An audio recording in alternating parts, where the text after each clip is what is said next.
আমাদের যিনি মহিষী ভাগলপুরিনী, যিনি ভেগে গেছেন, তিনি কি ভাবছিলেন? তিনি তো জীবনে ভাবছিলেন তার উপরে ক্ষমতাধর পৃথিবীতে আর কেউ নাই। ভাবছিলেন কি ভাবছিলেন না বলেন? হ্যাঁ, বাশার আল আসাদ 5 লক্ষ মুসলমানকে হত্যা করেছে। হ্যাঁ, সিরিয়ার বাশার আল আসাদ, সিরিয়ার ফেরাউন বাশার আল আসাদ 5 লক্ষ মুসলমানকে হত্যা করেছে। 5 লক্ষ মুসলমানকে হত্যা করেছে। 1,20,00,000 মুসলমানকে তাদের বাড়িঘরগুলো ভেঙে দিয়ে তাদেরকে বাস্তুহারা করে উদ্বাস্তু বানিয়েছে। এবার বলুন তো দেখি, পালাইছে না পালাইছে না? সে কি ভাবছিল জীবনে তাকে কখনো পালাইতে হবে? কি 5ই আগস্ট এদের জীবনে আসবে, এরা কি জীবনে কখনো ভাবছিল?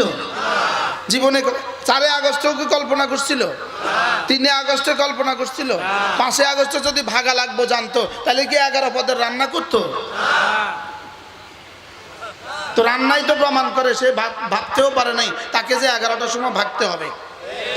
কি ভাই, তাহলে আল্লাহ তাআলা কি বলেন?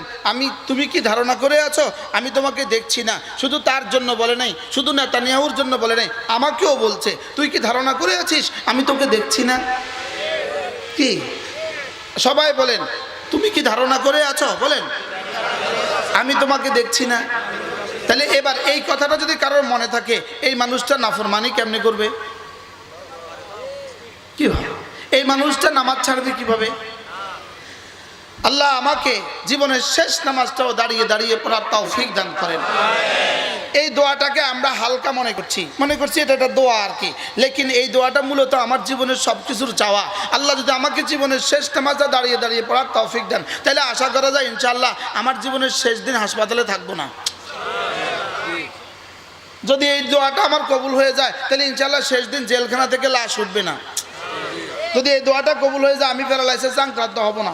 এই দোয়াটা কবুল হয়ে যায় তো আমি কোমার থাকতে হবে না, আমি আইসিইউ থাকতে হবে না। তাহলে এই দোয়াটা আমার জীবনের জন্য কত বড় দোয়া। দোয়া করেন, আল্লাহ আমার জীবনের শেষ নামাজটা দাঁড়িয়ে দাঁড়িয়ে পড়ার তৌফিক দান করেন, জামাতের সাথে পড়ার তৌফিক দান করেন। নিয়ত করেন আজ থেকে আর নামাজ ছাড়বো না ইনশাআল্লাহ। বলেন ইনশাআল্লাহ আজ থেকে নামাজ ছাড়বো না। আল্লাহ তৌফিক দান করেন। কি করব, মনে চাচ্ছে যে সামনে যাই, কিন্তু এই কথাও বলতে মনে চায়। ফরজ ওয়াজিব ছাড়বো না, কোনো সুন্নত ছাড়বো না, কোনো নফলও ছাড়বো না, কোনো গুনাহও করব না। আর কি কি লাগে? হুজুর, আমার হুজুর যে বলছে জীবন যাপন করবা না জীবন গঠন করবা, কথাটা কেমন? সুবহানাল্লাহ। কুত্তাও তো জীবন যাপন করে, বিড়ালেও তো জীবন যাপন করে। জীবন যাপন করে না গঠন করে? বিড়ালে জীবন যাপন করে না গঠন করে? কুকুরে বিড়াল জীবন যাপন করে না জীবন গঠন করে? বেনামাজি জীবন যাপন করে না জীবন গঠন করে?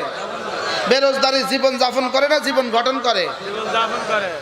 কি ইহুদি জীবন যাপন করে না গঠন করে? আলহামদুলিল্লাহ আমরাই এক জাতি যারা জীবন গঠন করি। বলেন আলহামদুলিল্লাহ। আমার হুজুর বলছেন জীবন যাপন করব না জীবন গঠন করব? জীবন গঠন করব। জীবন কি করব?